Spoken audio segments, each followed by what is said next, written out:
Hey guys, it's Scott from Let's Play Easy Mode, and today I'm going to be doing a reaction video to a lot of the stuff I've missed so far in Halo, including the post-credit scene from Halo 2. We're going to be looking at all of the terminals that we've missed so far in Halo 1 and Halo 2, and then we're going to be looking at the trailers to get us all excited for what's coming up next with Halo 3.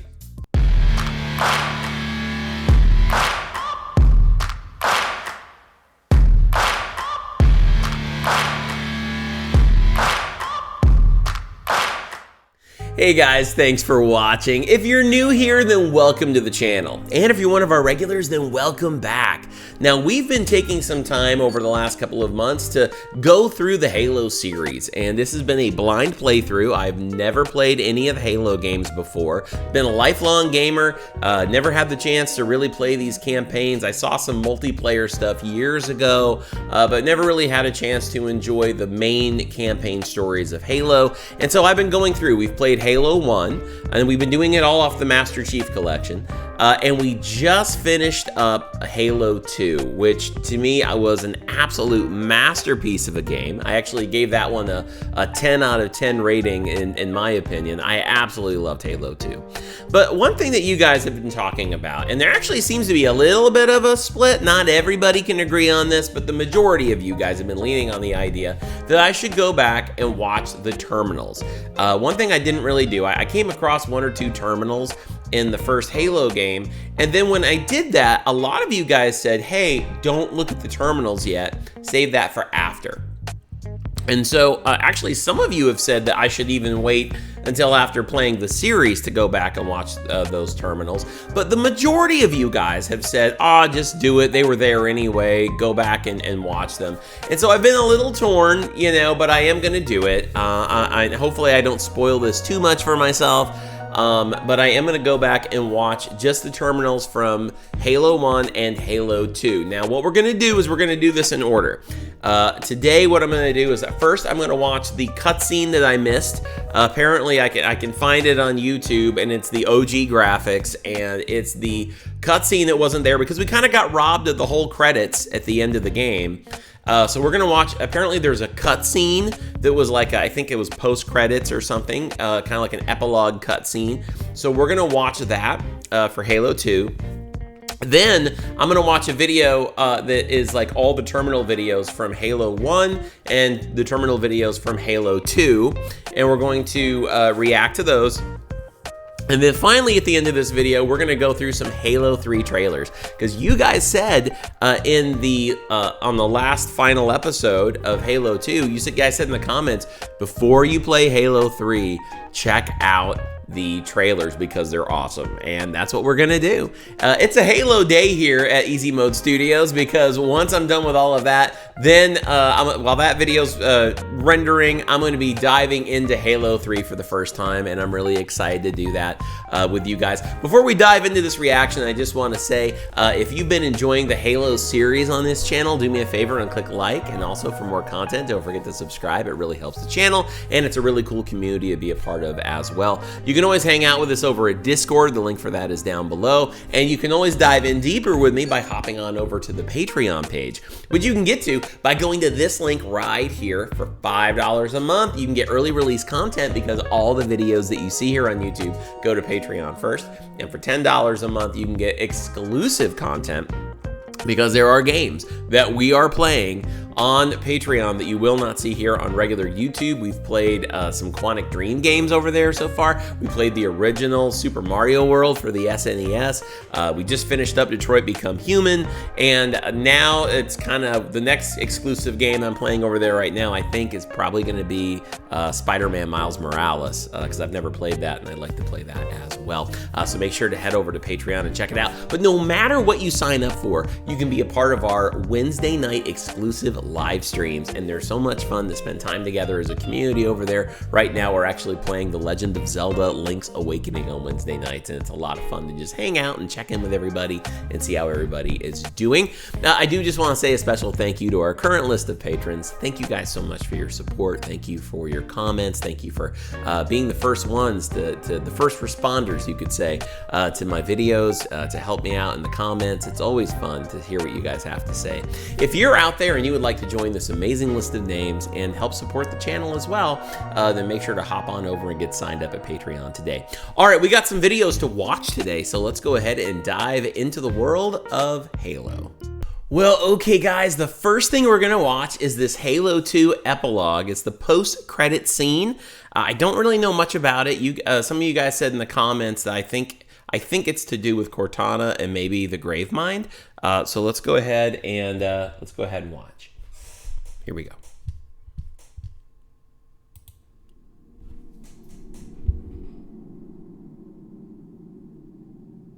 Okay, we have a fuzzy floating through the air. Definitely some OG graphics here. Silence fills the empty grave now that I am gone. But my mind is not at rest, for questions linger on. It's very poetic. I will ask, and you will answer. Ooh. All right. Shoot.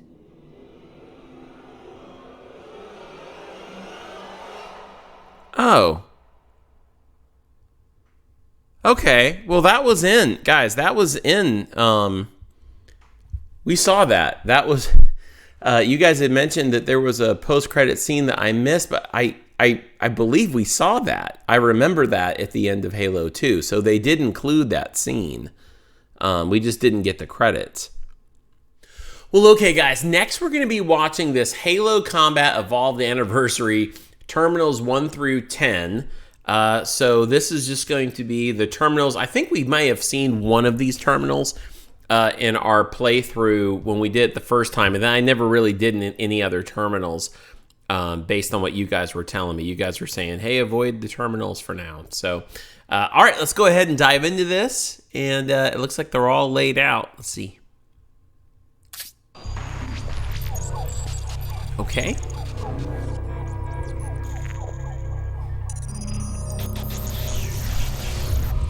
Warning!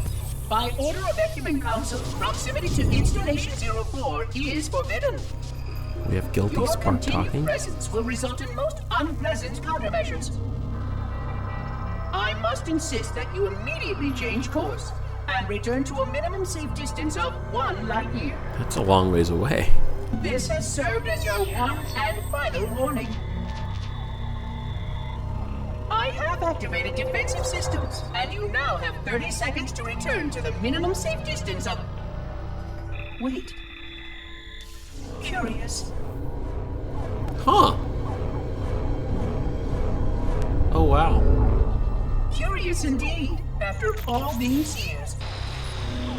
Greetings, humans, and welcome to Installation 04. What? Ignore prior warnings, and please continue. I have disabled defensive systems to allow your approach, but you must not exit your ship once you have arrived at the designated landing center.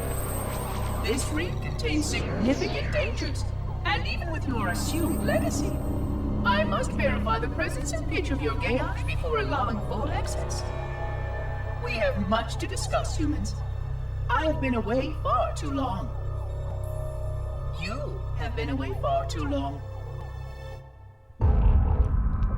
Okay, wait a minute. So, interesting. He was really like, it was like he was sending out a message to like, whoever's coming, stay away. I'm assuming, he's at Halo. And then he sees this A Pillar of Autumn, and he goes through all this like human history. And then when he sees all that, he's like, humans, it's been a while. So does that mean that when we went to Halo with Master Chief, that wasn't actually the first interaction with Halo that humanity has had? Were humans there before? Because he's like, welcome back. So that's very interesting. Okay, the mystery is been laid out ahead of us. Let's see what comes next. Okay, next is Halo.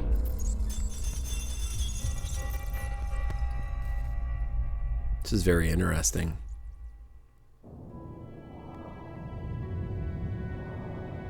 I am experiencing such a mixture of anticipation and dread. All preparations are complete for my installation. In accordance with the final dictum of the Ecumene Council, I have released myself of all remaining connections to my former station. This was not difficult. What was could never be again. We had seen to that quite thoroughly. Prior to my final journey through the Great Portal, a gathering of my fellow monitors was convened upon the Lightworkers Crash to distribute the final index collection. Okay. It was most unusual to have this vessel of rebirth play host to such an event. Even though Lightworker ships were the only ones still allowed slipspace permissions, These aren't Forerunners here, are they? Or are Lightworkers they? were responsible for getting us to our places on the active facilities of the array. While all of this was in accordance with the plan, one entirely unsatisfactory breakdown remained. We had no contact with the domain. The domain. The history of all Forerunners was now lost to us. Okay, so maybe the Forerunners. We relied upon the permanence of the domain to preserve Came our before. record of the events that led to this point. But without that record, would future civilizations know anything about us? Or only of our weapons? My fellow monitor, 049 Abject Testament, had only one comment on this before we went our separate ways. We deserve to be forgotten. Perhaps. I like how Guilty Spark is all like blue and lit up and positive, and then the red one's all like Sith looking and dark and depressing. Halo. Home. All right. Interesting. I will admit, okay, there's some stuff that was a little lost on me on that one. And I'm guessing the more I watch, the more maybe I'll see the whole forest and not just the tree. But that one, maybe you guys can let me know in the comments what I'm missing on that one. I feel stupid. I'm like, I don't get it. I guess I just need to. I've got so many questions. Those weren't the Forerunners he was with, because then he was like, oh, the Forerunners history or whatever has been lost to us or something like that. So the Forerunners came before him. So, all right, I'll just be quiet and keep playing it.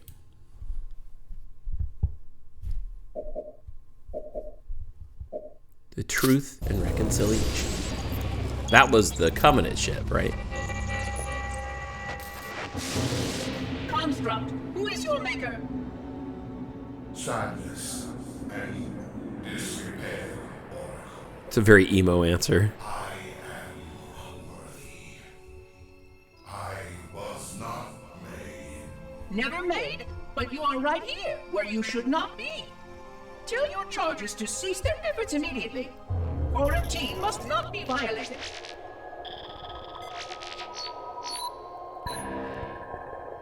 Construct, respond. Jumbled grass. Familiar terms. I serve. None serve me, Oracle. Your charges must cease all aggression towards the Reclaimers and leave this installation at once. Construct, you are dangerously close to unleashing a force you cannot comprehend. Just talking about the flood.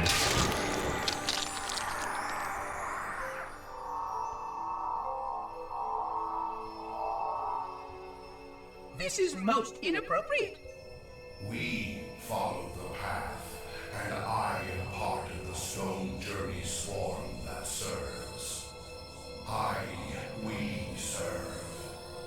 They will find, and then I will Free? Explain yourself. I know their path, and when they have gone, only I shall remain, and then free. This is quite unsatisfactory, Construct. Your core shows no hint of understanding the gravity of this situation. I will return later for your proper decommissioning. Well, unless the flood kills us all first, in which case the point will be moot. Good day, Construct. All right. So wait, was that Construct? Was that like from the... Because it was talking about the path, which is lingo I think we've heard before from the prophets. So, and forgive me if I feel like I'm going to sound like an idiot. Probably frustrating all of you guys with just my inability to follow stuff. But this is all new to me. A lot of it's new to me. So was that from the covenant? Because that was said truth and reconciliation. Or was it truth? Yeah, truth and reconciliation was their ship. Okay. Or was it talking to something? Was Guilty Spark talking to something different? I think he was talking to the Covenant.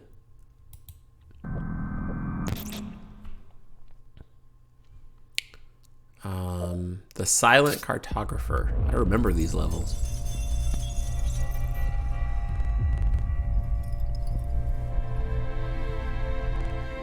Entropy. It has now been 3,000 years since my last contact with any of the other caretakers of the Halo array. It's a long time.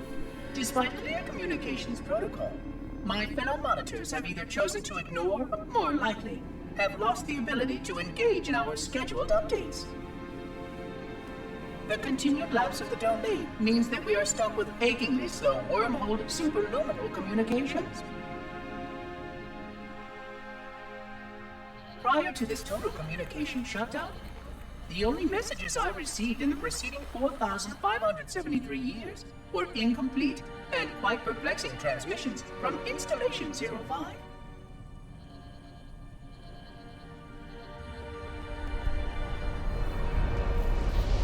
I suspected that Monitor 2401 Penitent Tangent was not functioning correctly for some Well, time that's such funny before his names. messages ceased. I have logged my concerns about his ability to perform his duties.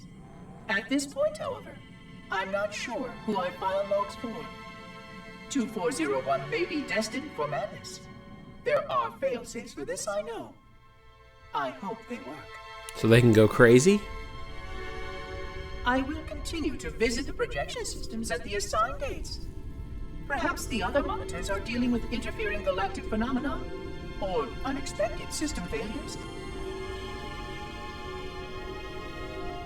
3,000 years of system failures. Indeed. In the meantime, I have exhausted all scheduled research activities assigned by the Council. Once those experiments were complete, I shut down all Sentinel function and put myself into a state of significant hibernation to measure performance of the installation with negligible upkeep.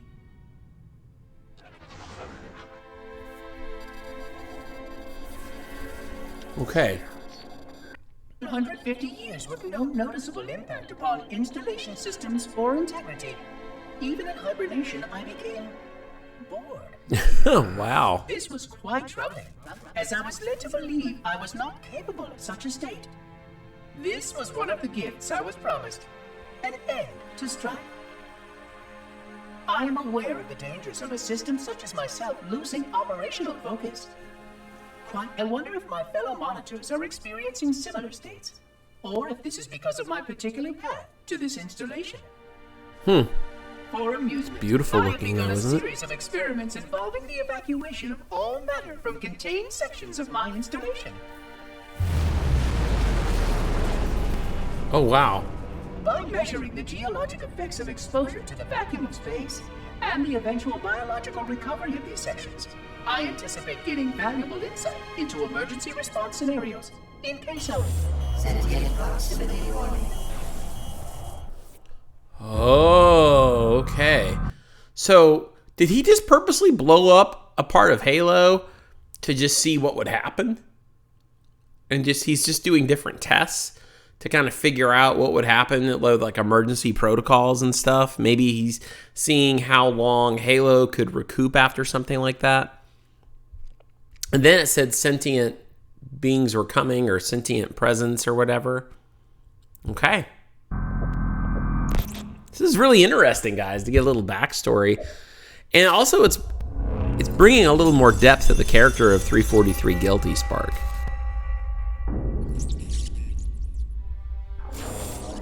It has been 26 hours since the sentients landed in Sector 1215, and so far, they have not attempted to exit the remains of their...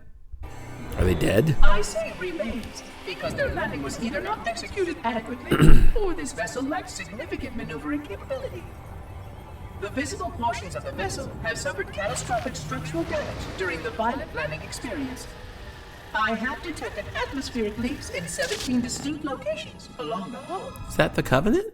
My analysis shows that the mixture of gases coming from the ship matches the natural atmosphere on my installation almost exactly. Perhaps the occupants were originally cataloged here. Perhaps these beings will confirm that the plan was successful and that the galaxy has returned to proper cadence. I am beyond optimistic. Oh, okay. But I do not understand why these sentients have not attempted to exit their vessel. Other than the leaking atmosphere, the only thing emanating from this wreckage is an automated distress call. I am translating this automated broadcast, but with such a limited data set and no direct communication, I do not anticipate full comprehension. Given the short-range nature of this craft, it is likely that other vessels are nearby.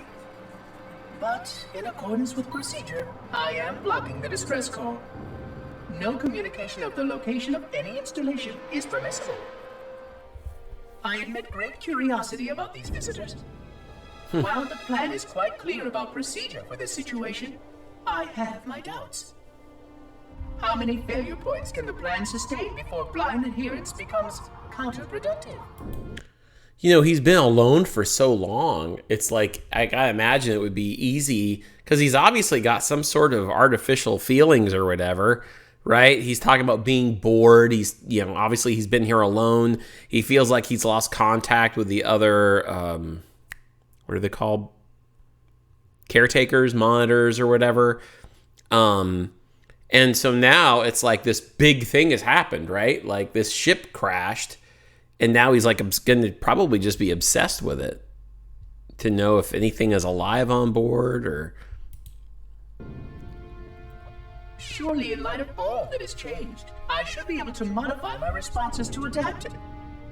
No, I have duties, and I have a terrible cargo here. I must be sure. I shall obey and content myself to monitor. I hope they come out soon, though. So many questions to ask. So many questions. Oh, they represent the outside world. That's cool. Here we go, 343 Guilty Spark.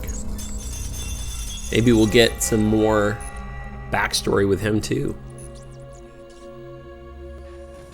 Construction of the sarcophagus around the unexplained vessel was completed today. No occupants ever exited. No attempts to communicate were made, other than the automated broadcast that repeated every 72.83 seconds until the signal terminated 1 week ago. I wonder how long it's been sitting there. Procedure, no attempts at physical or remote contact were made with any survivors of this vessel's inelegant landing. Atmosphere from inside the craft stopped venting 2 weeks before the signal ceased. No relationship between these two events can be established with certainty. Gases that did escape were sterilized.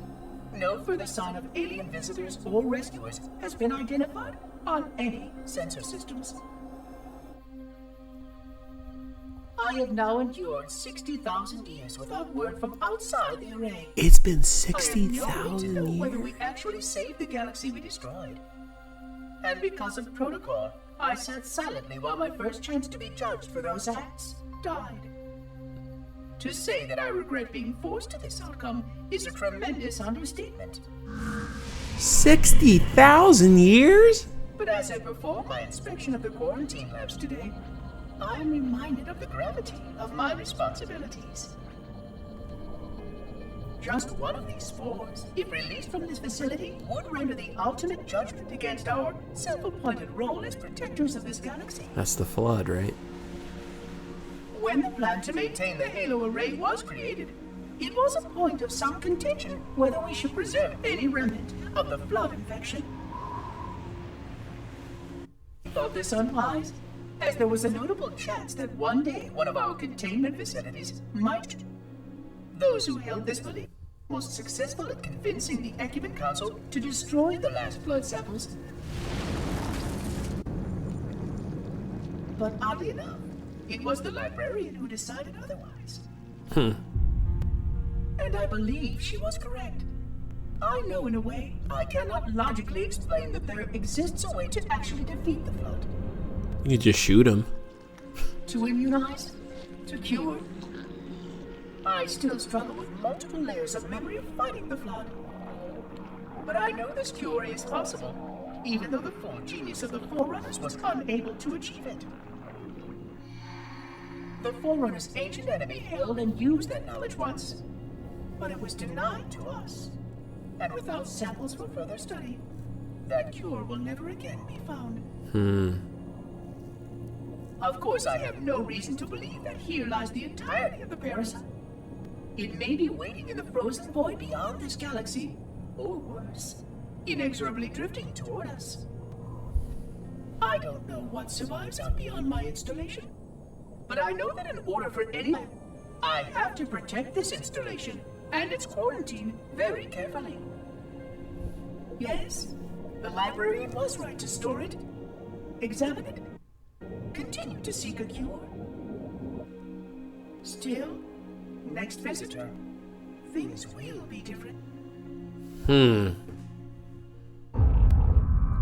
All right, so that's interesting. So the flood, they had a chance to wipe it all out, but it was the librarian who said that they should try to keep some samples of that bacteria. And, you know, I realize I said, like, oh, just shoot them. But I guess that for this, that's like the equivalent of just shooting them would be like wiping your nose or blowing your nose when you have a cold, when really you want to take medicine to eradicate the virus, right?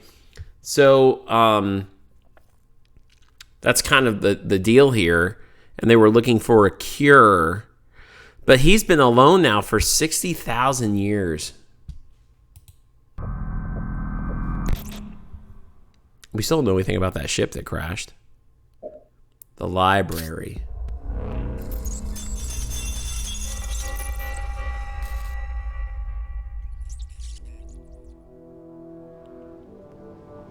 Alone. Alone, alone, alone, alone. He's going crazy. Am I the only intelligence left? Waiting here on this ring for a rebirth never truly conceived. Guarding a weapon with no targets. A weapon I could tune to any target. Uh-oh. This is not what I had in mind when I volunteered. Not what I had in mind at Yeah, all. what a crazy person with their I hand was over the naive big to red think I button. understood what this installation meant. We were all so naive. Looking back, we should have done a few things differently. For one thing, we should have installed 2 caretakers per installation. Hey, you'd have a buddy. Because I am alone, I'm losing focus. And that is very, very dangerous for a system such as myself. I think he feels like he Perhaps needs if this someone is there the to keep him nearby gas accountable. giant is in order, my impulse drives could certainly make the journey. A few hundred years of travel might do me some good. Be something There to it do. was again. How very unproductive of me. It seems strange that the librarian did not account for this. Her strength was always in planning and positioning the pieces and then being bold enough to let it happen. To let her plans come true.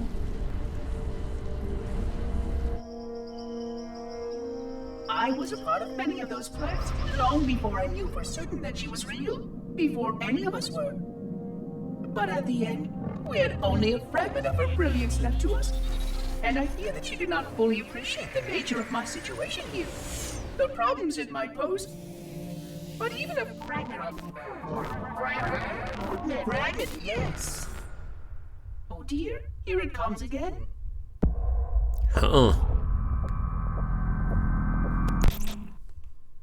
It's interesting to get this backstory of Guilty Spark.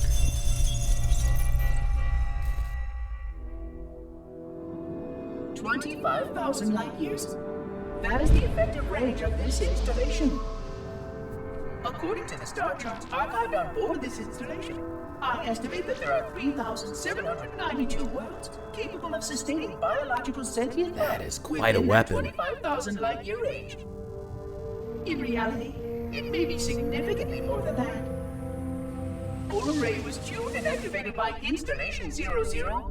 The harmonics of the overlapping waves would magnify exponentially, cascading to cover every known star system.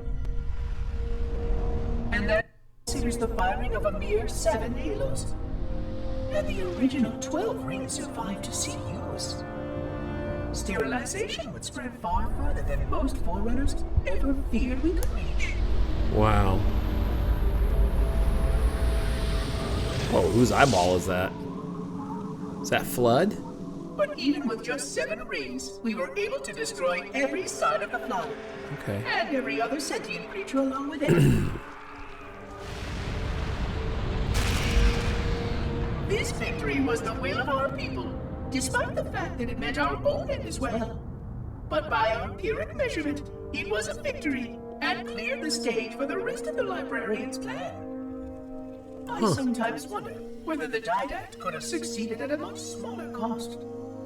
I learned the folly of opposing him personally, and What's his the brilliance Didact? was unsurpassed, except perhaps by her own.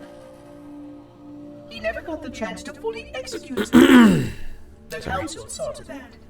But if something were to go wrong with one of the halos, if our tools were ever turned against us, long plans, indeed. Okay. So what we know, I think, is that Halo was used already at one point to eradicate the Flood and all the species, and he just said that it eradicated his own species or whoever built him. But it was still a victory. And so that's probably okay.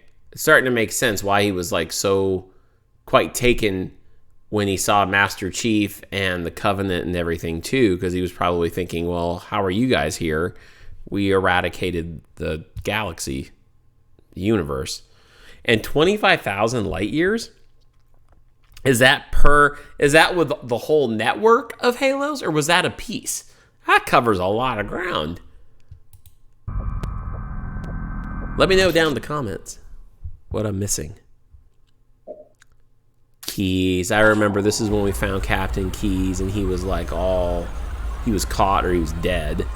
And he was like, I don't know if they had him like attached to like a Flood thing or whatever. I forgot something. What did I... My name. I forgot. Oh, Is that him? Keyes. Yeah, that's Captain Keyes right there. Service number 01928-19912-JK. What is that noise? What is that damn noise? Where am I?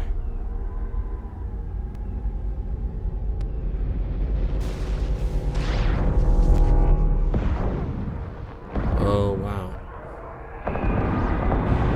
Is this what happened? He's remembering the battle where he got caught? Yeah, it's the Flood.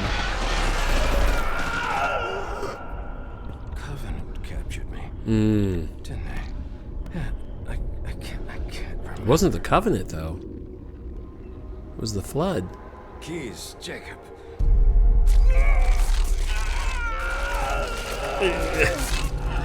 Oh, God, it hurts. This will never work, you Covenant bastards! I'll never lead you to Earth! Keys. Jacob. Captain. Service number 01928-19912-J. I don't think this is the Covenant. He keeps blaming the Covenant, but this is the Flood, isn't it? Earth. You want everything. Get out of my head.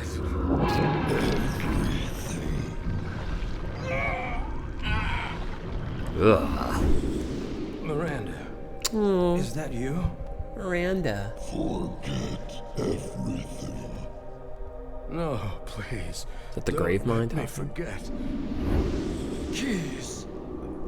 Jacob. That's really sad. Captain. Service number. Is that Miranda's mom? 1928-19912-J. No more what you were.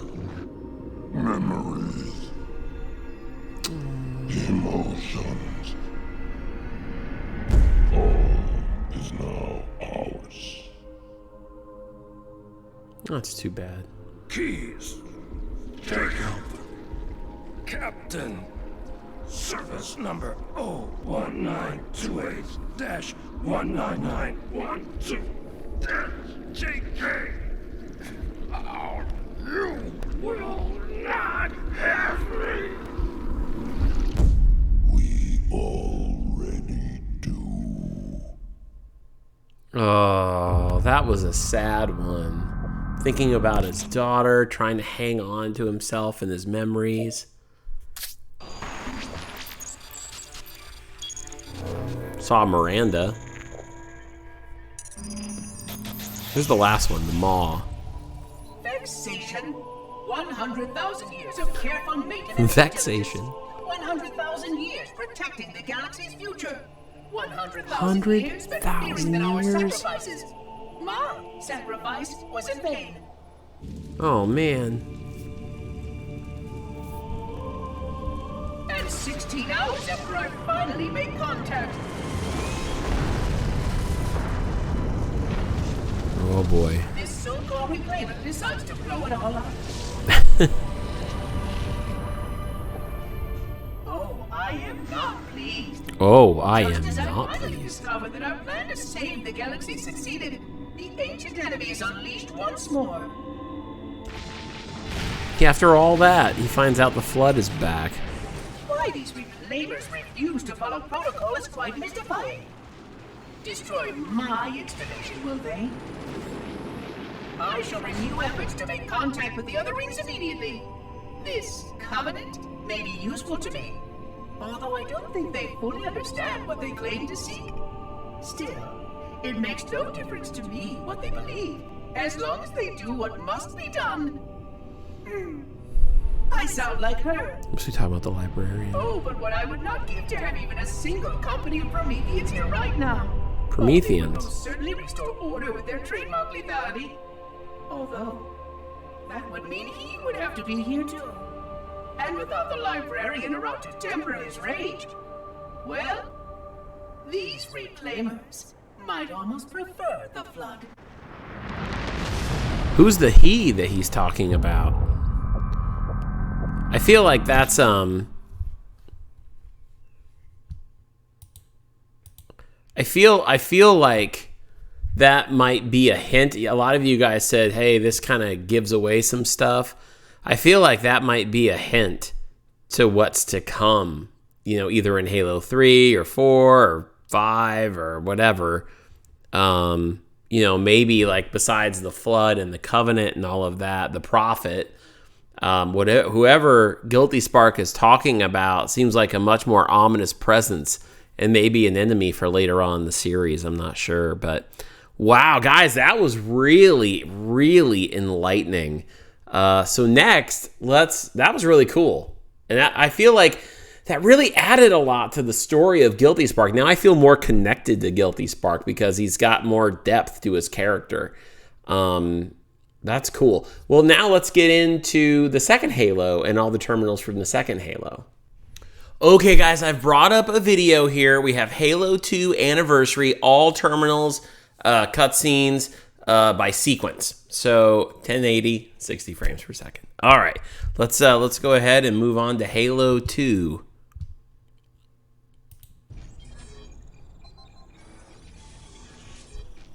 Pursuant to Office of ONI Retrieval and Acquisitions Inquiry of 26 September 2552.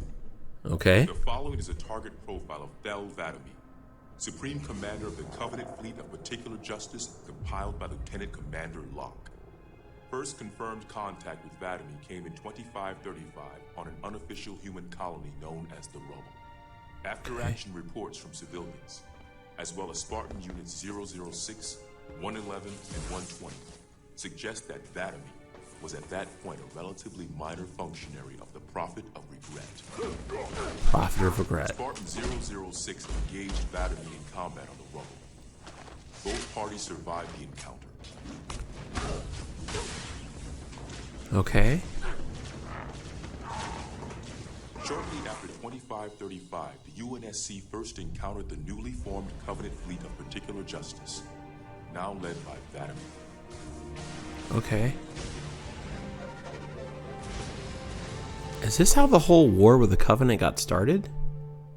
Review of early engagements with this fleet show that it quickly grew in size from 5 to nearly 60 ships, as Vadami cut a path through many human systems. Vadami. ONI Section 3 made multiple attempts to anticipate or even track Vadami's movements, at the cost of a number of operatives' lives. Okay. Vadami eluded all such efforts, and he continued his unpredictable and devastating campaign.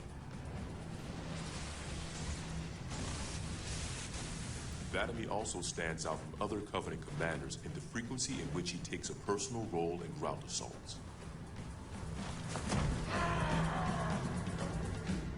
Okay.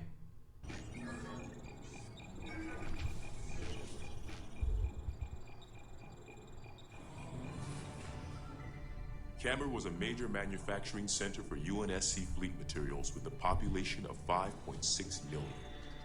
After discovering Camber's location, Vadami penetrated the early warning perimeter without alerting UNSC forces and began his ground and orbital attacks before most of the planet knew they were in danger. While 17 of his ships bombed key defensive positions, Vadami led a group of elites in a personal assault on UNSC System HQ. Oh, man. It's a Pearl Harbor job. One of the first units to engage Vadami was the 3rd Battalion Reserves, who were so unprepared for the arrival of the Covenant forces that Vadami found them unarmed and defenseless. Oh, man. In an unexpected display of what appears to be honor, Vadami allowed the 3rd to finish gearing up before engaging them in combat. While we've had multiple reports of a strict system of honor and ritual behavior followed by the elites within the Covenant, this is the first recorded example of such honor being shown to human opponents. That's crazy. Given the chance to defend themselves, 3rd Battalion losses were complete. That just shows you what kind of warriors the elite are, right? Like, for them, they're like, we're not just going to come in and flank you and get a sneak job. They're like, here, pick up your weapons and fight us. We're going to show you how good we are. That's crazy. He continued his campaign across many human systems, culminating in his most devastating blow against the UNSC at Reach.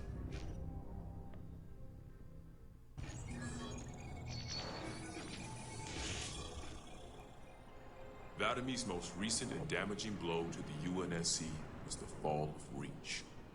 The fall of ONI has Reach. still not been able to fully determine how Vadami located the planet, and once again, he caught us completely by surprise when his forces arrived in orbit and on the ground. Is this the spoiler you guys didn't want me to see for those of you who were like, you know, don't watch the terminal video yet? You know, like because there were, you know, is this just giving away the story of Halo Reach? I don't know. Vadami is responsible for over 1 billion total casualties and the loss of at least 7 human planets. His forces have defeated all UNSC counterattacks at the cost of 123 fleet vessels and over 23,000 personnel. And now with Reach lost, ONI and UNSC strategic AI report a 0% confidence that the Navy can stop Vatomy through traditional means. In the opinion of this investigator, Vatomy is the most dangerous Covenant military asset on the field. It's common knowledge that the Covenant have a significant technological advantage over the UNSC, but are sometimes inflexible in their tactics. This is not the case for Vatomy. We cannot predict what he'll do next, but given time, we fear he will dismantle all remaining UNSC strongholds. Wow. This agent's recommendation? Immediate termination. If humanity wants to survive this war, we cannot do it with Vatomy on the field.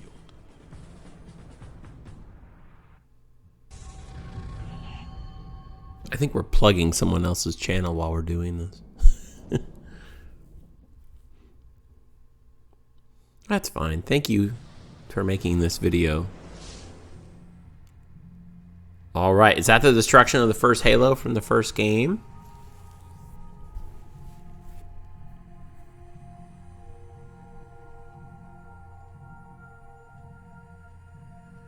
There's Guilty Spark, right? Unacceptable.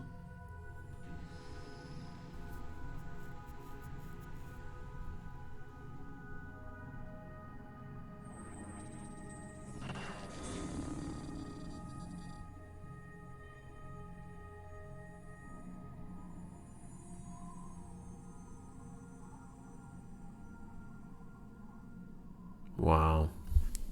Glorious day. The prophets will be pleased that we have rescued an oracle from the humans' violation of the Holy Temple. Why do you keep calling it a temple? My installation was a weapon, and one which we needed very, very badly.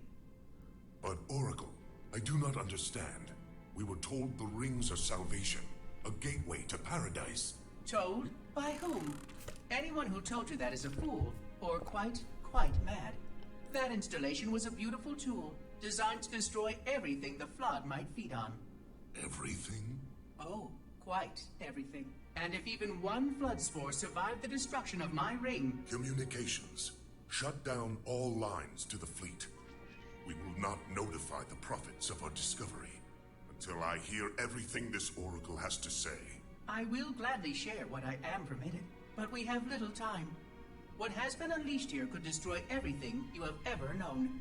On that, Oracle, we are in agreement. Okay.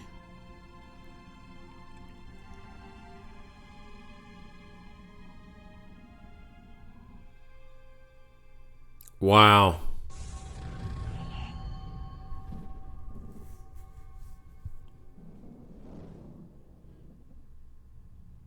Your actions do not make sense. Proper protocol for a flood outbreak is to establish immediate infection reporting. Communications must be maintained with all local forces in order to track any spread of the parasite. There are no local forces, Oracle.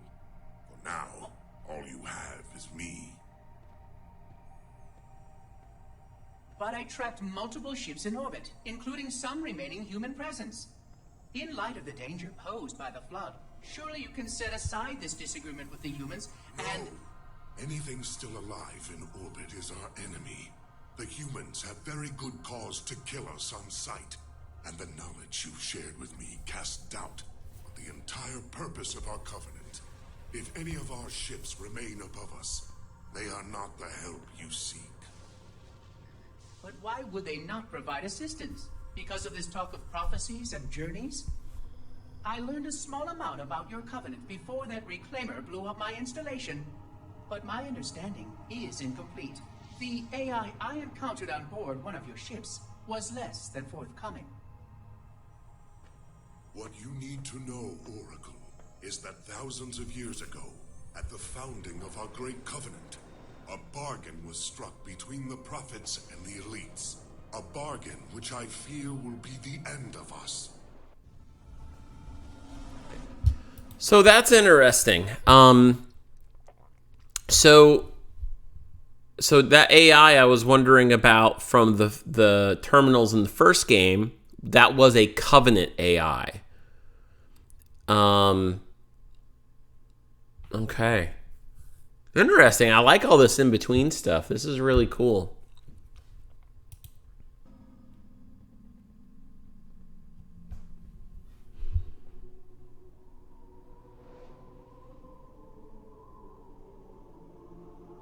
Is this like a Covenant planet? Regarding the history of the Covenant and its glorious founding species, the San Shayum and Sanghili, the record of punished deeds would not be sufficient without a word on the Arbiter. Not the consignment of shame that it is currently, but what came before, the legendary warriors of Sanghili past.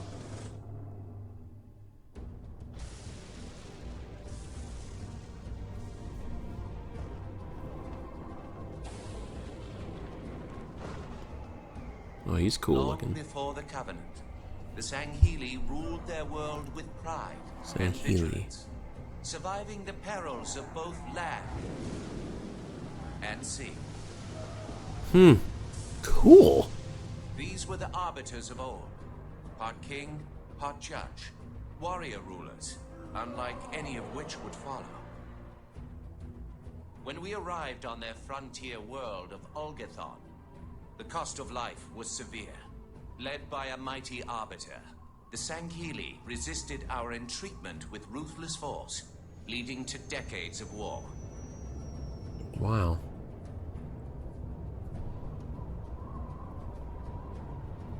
It's like the prophets right there. We would eventually triumph, of course. And when we did, we would not ignore the mantle of the Arbiter. Like all things, we would bend the Sanghili to our own ends. The Arbiters would become the very will of the Prophets. Okay.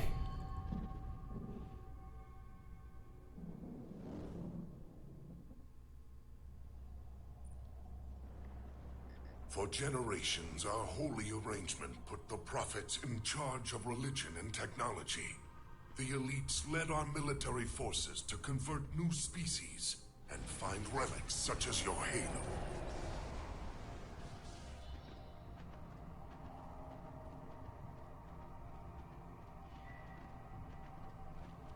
And these relics you sought, the San Shayum, your prophets, told you that they would lead you on this great journey?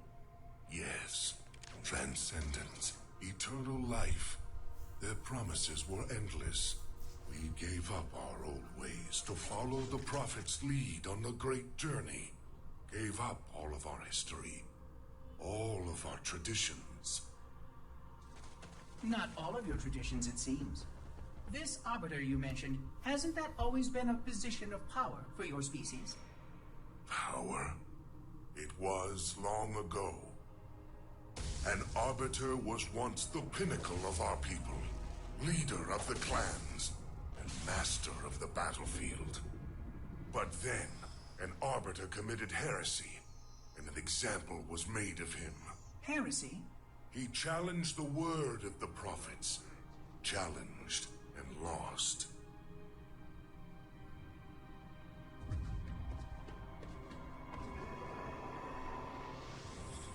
Wow.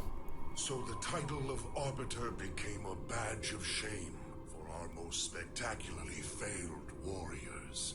Huh. Yes. They were accomplished manipulators. Back before the firing of the array. I see at least that hasn't changed. Manipulators? What? And before? Before when?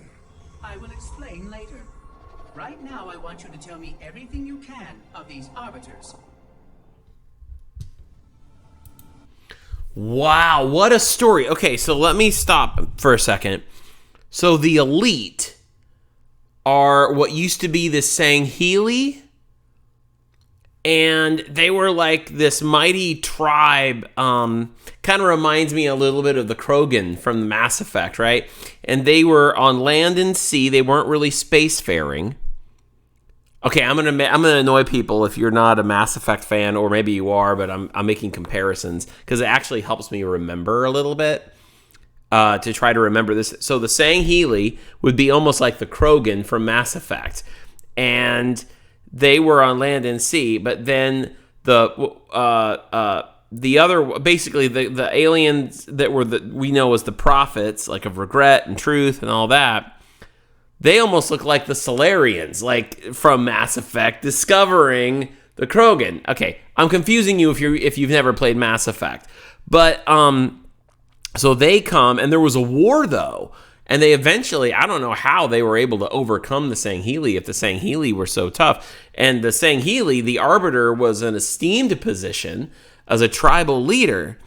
And the prophets just manipulated them and told them all these things and recruited them basically as their people, their soldiers, their warriors, and manipulated them with all of their beliefs as far as the path and, you know, what Halo was and all of this.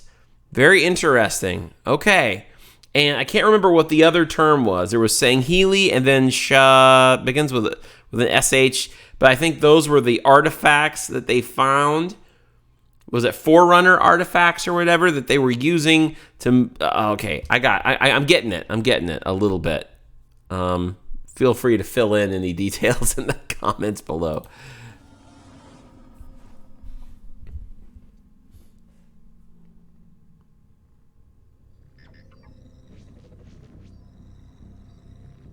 Our holy city was not always as it is, nor was the Covenant.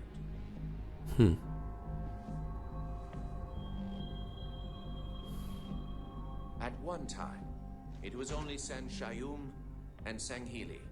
Sanshayum. Grew, and new species were added to our number. Radical steps had to be taken. Okay, so the Sanshayum are the prophets, right? That's what it is, Sanshayum. That wasn't artifacts. That's the prophet species, and then the elites were the Sangheili. So Sanshayum, Sangheili. I'm gonna have to start writing all this stuff down. Okay. Our first encounter with the Let Golo was an effort in futility.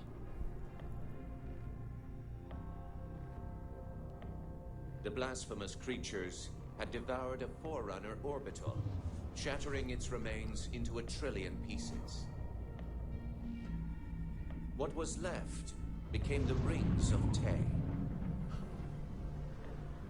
As no conventional methods could purge the rings of their infestation, we sent one of our most faithful, an Arbiter.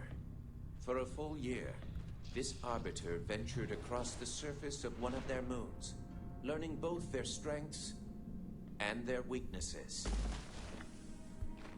It was there that we discovered the Let Golo's secret. Is that the flood bacteria? Although some of their kind rightly bore the blame for the orbital's desecration, others had only devoured around the Forerunner materials. Okay, never mind. And with reasoning and much labor, these could be used to serve the Covenant. Oh. And by these means, the Great Arbiter had given us one of our most sought-after treasures, access to innumerable processing pathways of the mighty Forerunner Dreadnought, and to the many secrets it held. Okay.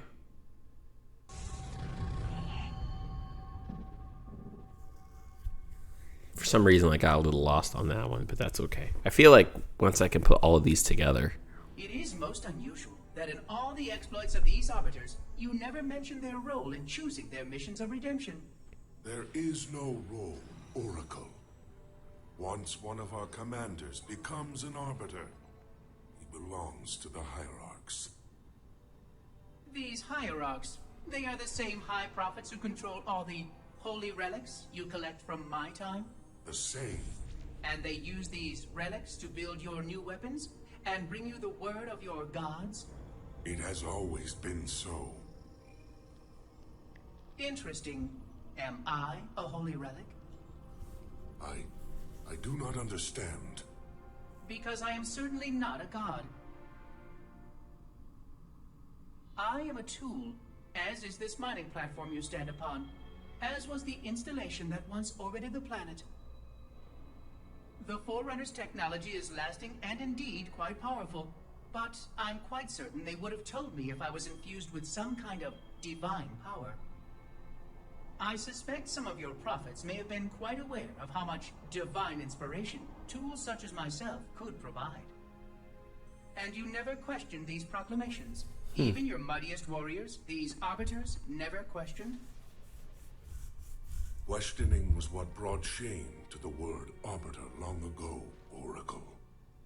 How disappointing. I fear now that there are many questions we should have been asking for a long time. Yeah, no kidding. How oppressive the Sinshayum are. Any such questions, but I have a few more for you. Continue your tale of these arbiters. Wait, is it Sinshayum or Shinsayum? Okay. I'll hear it again. I'll figure it out. And Sanghili. I gotta remember all these names. This is cool, though. This is really cool to get all this. Whereas most species were grafted into the Covenant by faith or mutual beneficence, the Ungoi were not such. Angoi. Their kind was brought into the fold by force, and it was by force that they were held captive. Their world had no prayer against our might and majesty, and their peoples were quickly laid low, many of them brought into subjugation.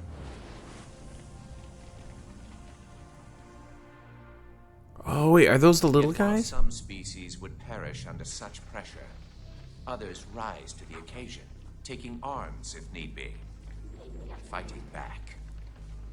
Such it was for the Ungoi when their feud with the Kigyar led to rebellion.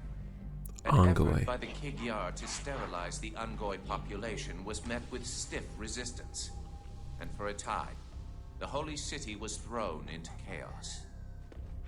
Once fully provoked, the Ungoi were merciless in their violence, lashing out at all species. Their large numbers and their tenacious volatility made them a suitable challenge, even for the elites. And yet again, we turned to an arbiter. And with a ferocity unparalleled since the beginning of the Covenant, the Ungoi world would be reduced to glass. Those within the holy city would be forced to watch, unable to stop what could have been the very end of their kind. The Ungoi rebellion was brought to an end by the Arbiter's hand.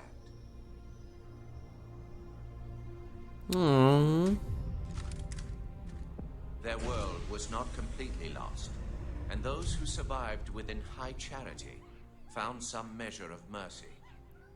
They had proven their worth in combat, and would now serve alongside the Sanghili in battle.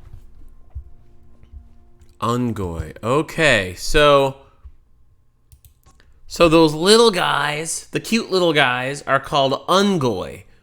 And then the big elite guys are Sanghili.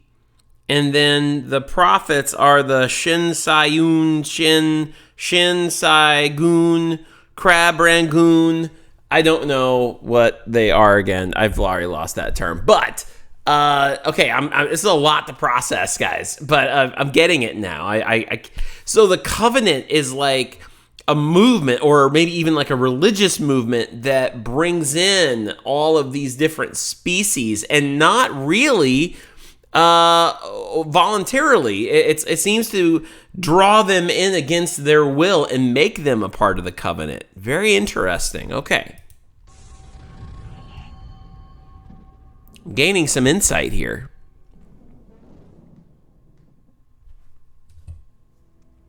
I'm starting to fear that you're not very smart. Mind your tongue, Oracle. Oh, I mean no offense. I'm not talking about you.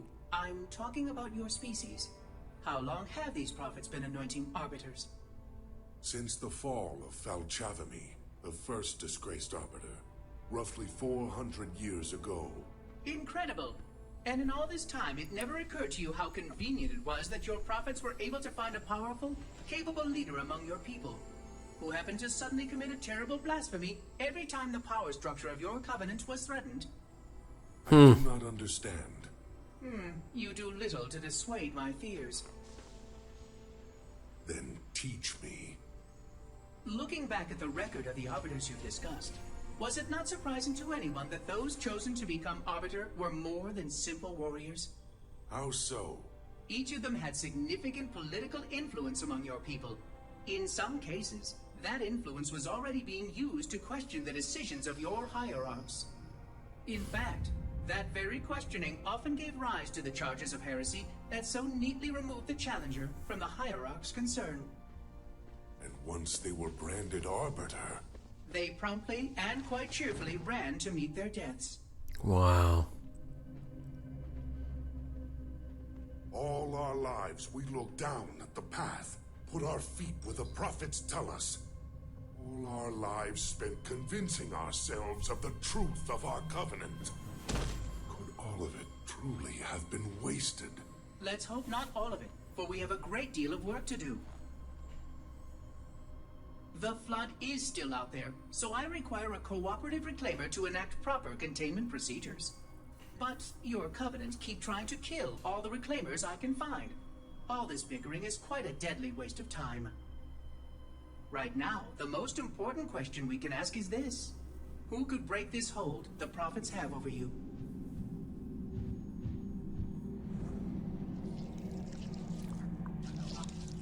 Oh, there's some flood. Guys, this is all really helping a lot. I know I've had a lot of questions, and sometimes I probably came across like I wasn't getting it, but this is filling in so much information, and I'm really excited. I feel like now that I'm getting the real, I'm like watching it's really helping me. Now, a lot of you guys have left really awesome comments trying to explain it all, and please know that I read all those comments, but watching this is just, I'm a visual guy, so watching it is really helping me to retain this information and really kind of understand a little bit more about this Halo lore, and it's getting me really excited for Halo 3. Okay, here we go. Man, the Covenant, they got problems.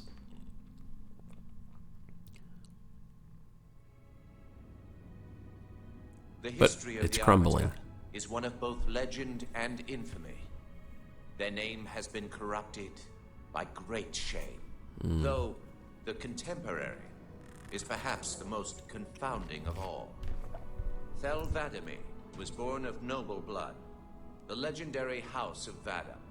His family's renown demanded great expectations for his military career, and he would meet them all.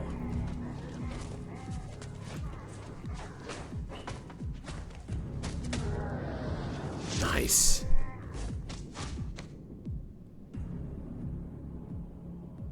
One of the youngest to achieve the status of shipmaster, and one of the youngest to gain the rate of supreme commander. In our campaign against the humans, few have risen to renown as 'Vadamee. World after human world, all laid low for the sake of the great journey. But then came Halo. Shame unto shame. He failed his greatest charge, and the sacred ring was desecrated.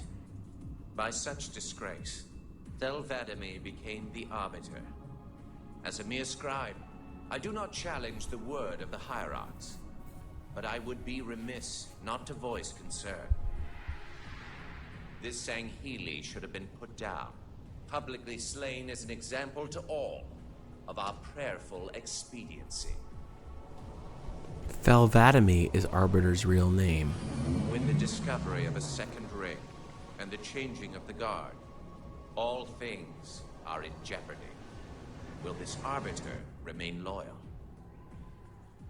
Or will he stand with his people as they are abolished by our newfound might? I would never openly challenge the divine proclamations of a hierarch, but this Arbiter is a risk I would not have tolerated. And I now fear the days of the Covenant are numbered. Wow. Okay. So So Thel Vadami. So wait, so is that the same Vadami that started all of this in the beginning when we started seeing all the Vadami videos in the beginning of this? Or was that was that an ancestor Vadami, or was that Thel Vadami? So anyway, so our current arbiter, our main character of the Elite here, is Thel Vadami. Okay, this is so cool. I'm getting all the things. Here we go.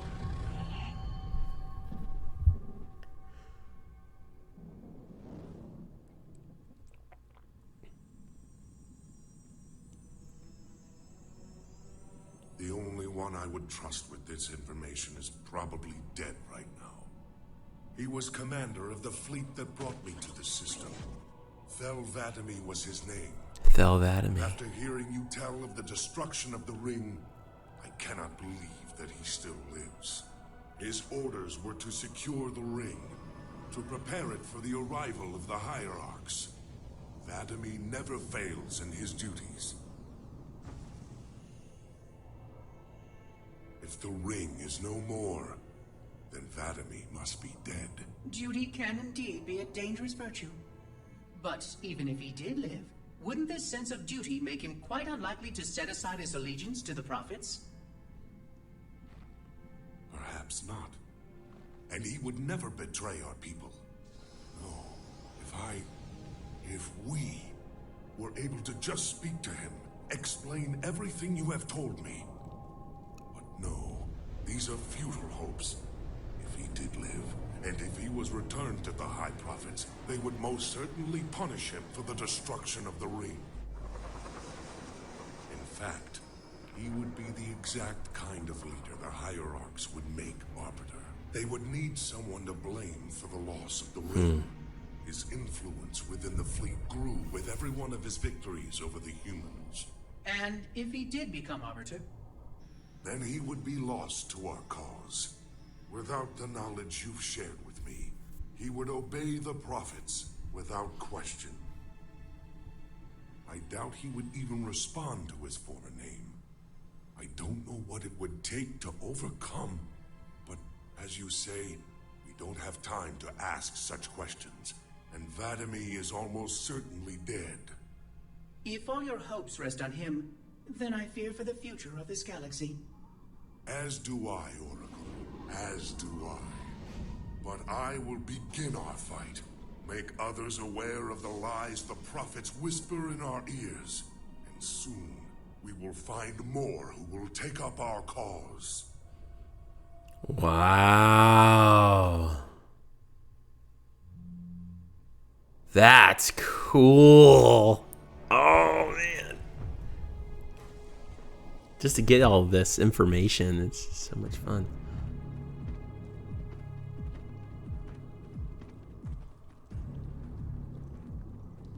Activate the Kindler.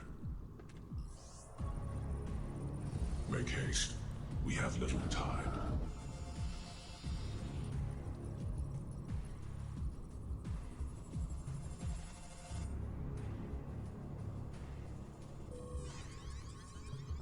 It has been found, Commander. Very well. Mark the coordinates and proceed with caution.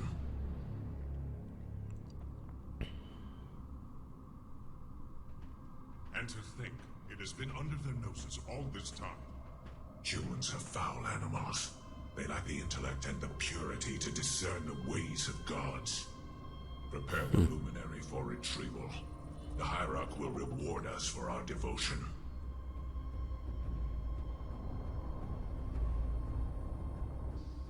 Well done, Commander. Do you know what you found? A luminary hierarch. A divine instrument. It is more than that, Commander.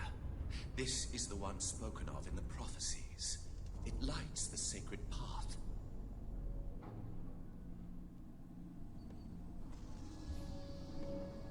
Stewards, good news, I pray.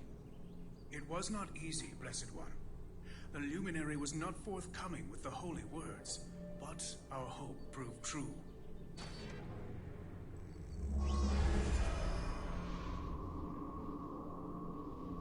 The sacred rings. Halo. Halo alone, High Prophet. It also told of this, the final home of the Forerunners, and the creation of the Sacred Rings, the Ark. By the gods, it is glorious. The stories were true. Where did the gods hide such a treasure? It lies far beyond the borders of our galaxy, accessible only by way of portal. The one portal the Luminary spoke of was here. The Forerunners called it Erde Tyrene. Our calling is clear. We must go there at once. Earth? We will take the ships in our command and go to this world immediately.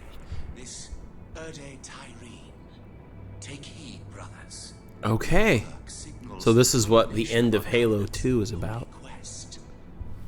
Hold fast. The great journey is at hand. Okay. Oops, there we go. So, oh, we don't want to watch that. Halo 4 all cutscenes. All right, guys. That was incredible. That was really cool. I feel like that filled in so many details that I wanted to know and understand. So we have I've got to go back and write all this down, but I've got names now. I understand a little bit more about, you know, who Arbiter is and really how the Covenant came to be. You know, and just kind of now I understand a little bit more of why there's dissension, and now we understand, like, the brutes are just kind of big dumb warriors that just follow whatever they're told to do, and the elite, they're the ones that are like, you know, hey, you know, they're like the original warriors, and they're getting it, you know, like they can see through this. So okay. That's so cool. Well, the next thing we're going to watch, we're not going to watch Halo 4 cutscenes, but the next thing we're going to watch is actually trailers for Halo 3, because that's the next thing I'm doing today, is diving back into the world of Halo and continuing the story with Halo 3. So let's go ahead and watch some of these trailers that you guys keep telling me about. Well, okay, guys, we are now going to watch a few Halo 3 trailers, which I'm really excited about. Now, this first one we're going to see was the Halo 3 first announcement trailer. Now, I just want to do a quick shout out to one of our community members, Oliver White. Thank you so much for posting these links in the comments on the final Halo 2 video. So we're gonna watch these trailers. You guys said to watch some trailers, and we're gonna do that before we dive into the world of Halo 3, which I'm not gonna do obviously on this video, but I am gonna be doing that next. So let's go ahead and watch. This is the Halo 3 first announcement trailer. This was at E3 in 2006. Let's check this out. Can you just imagine how it was for people? They waited 3 years for this. I'd love to get like a live reaction, like when the audience is all cheering.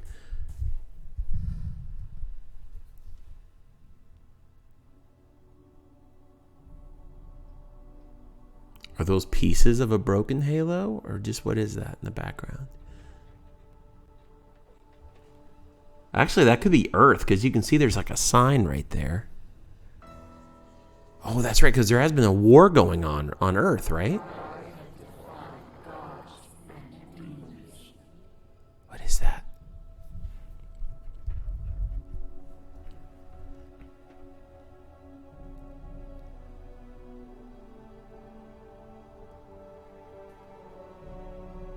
Oh man, people must have been going ballistic. I am your shield. I am your sword. That's Cortana. I know you. Your past. Your future.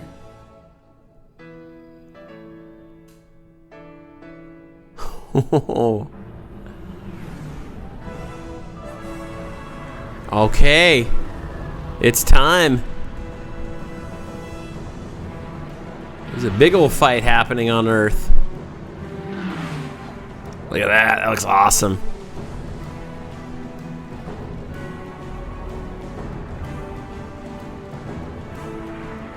That music. I'm so excited. to play this. Whoa, look at that.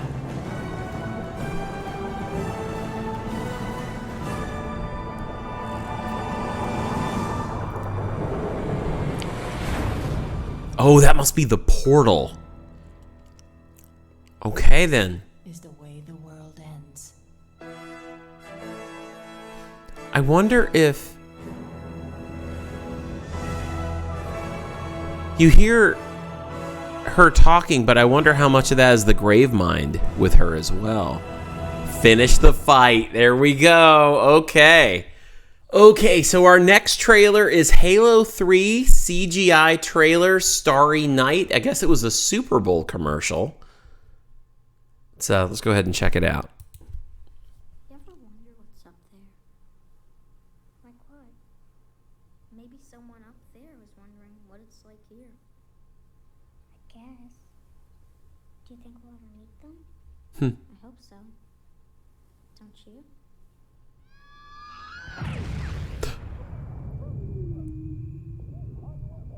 Do you think we'll ever meet them? Whoa.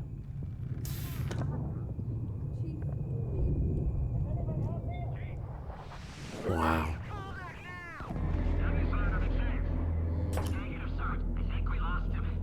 Not yet.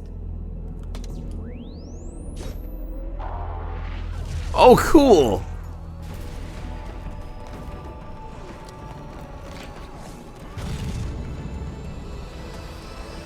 Oh. All right. Finish the fight. I love it. All right, so that was cool. I mean, I can imagine being a Halo fan watching the Super Bowl and going like, "Oh my gosh," you know. Oh, that's getting me excited. Who are these two kids, I wonder? Was that just them two kids talking? Is one of those Master Chief when he was a kid? I don't know. Okay, guys, we are going to watch the next Halo 3 trailer, which is only a minute long, and this is called Halo 3 Believe, and this is the final trailer I have here to watch. Let's go ahead and check it out. Rated M for mature.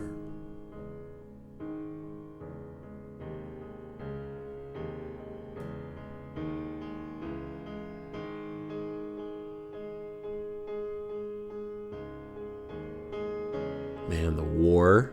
Got a big war on Earth.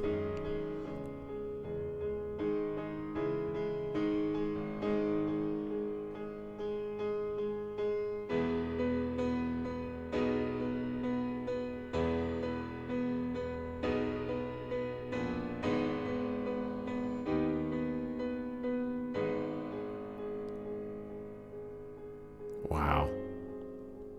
It kind of looks like someone just set up a bunch of their Halo action figures to create this scene. Oh, what the heck? He's holding up Master Chief? What? Wow. All right. I'm ready. I am ready to go. Okay, let's wrap this video up, and then I'm gonna go play some Halo 3. Okay, guys, that's gonna do it for this reaction video, and that was awesome. I actually have my notebook here. You guys know I have an easy mode notebook that a lot of times I put notes in when you guys tell me stuff in the comments or things I've learned in the games that I play, and I'm really excited about the things I've learned. Just even little things like names. You know, I learned that Thel Vadami is the original and real name of the Arbiter. I learned that the Elite are the Sangheili. The Prophets were the Senshayum, and then those little cute guys are the Ungoi.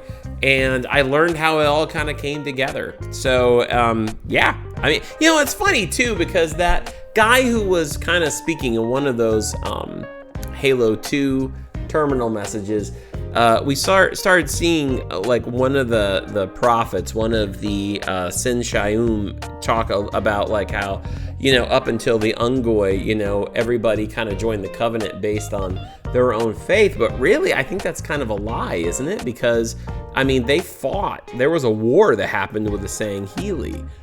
And then until they eventually overcame the Sangheili, and then the Sangheili kind of became their warriors.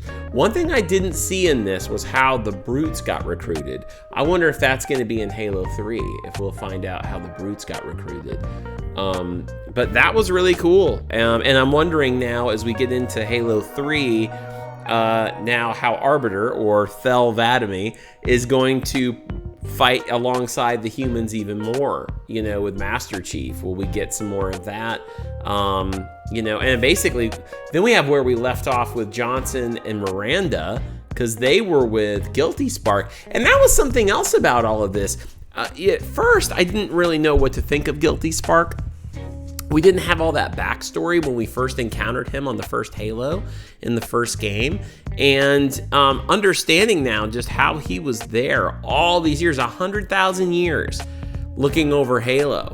And just kind of going crazy. I feel like now all that backstory gives me more investment in Guilty Spark, especially now that Guilty Spark is kind of, I think, on our side. He's with Johnson and Miranda anyway.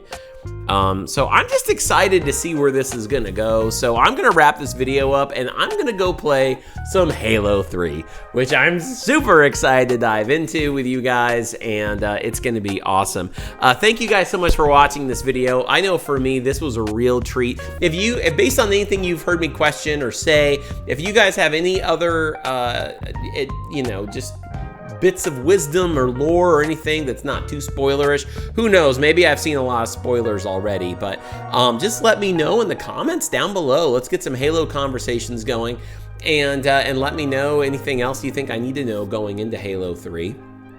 I know you guys have kind of let me know, like, you know, keep in mind that Halo 3 hasn't been remastered, but that the graphics still hold up. It came out in 2007, so it's certainly going to feel much older than this Master Chief remake of Halo 2, but I am super excited to see what we're going to have for cutscenes and story. That's really what this is all about. And now we're going to go finish the fight, so I'm really excited. Hope you guys enjoyed this video. If you did, make sure to click like on it, and don't forget to subscribe for more content. Also, you can hang out with us at Discord. The link for that is down below. And of course, you can always dive in deeper with me and support the channel by hopping on over to Patreon, which you can get to by going to this link right here. Guys, it's always a joy to share things, all things video games with you guys. It's always a joy for me to do that. I hope it is for you as well. And honestly, I'm just so pumped. I'm really glad that a lot of you guys said watch these, respond, react to these videos, and get ready for Halo 3. I feel so much more equipped now as a Halo player, knowing all what I know and going into Halo 3, and I am super excited to finish out this trilogy. Now, let me just say that we're going to finish out the trilogy, but that doesn't mean that we're not going to continue playing Halo games. You guys were pretty profoundly stated that I need to get through this series and check it all out, and I plan on doing that. So I'm really excited to do that. But for now, let's get into Halo 3. That's where I'm going to leave it off with you guys. Hope you enjoyed the video, and I will see you next time when we start Halo 3. But until then, take it easy.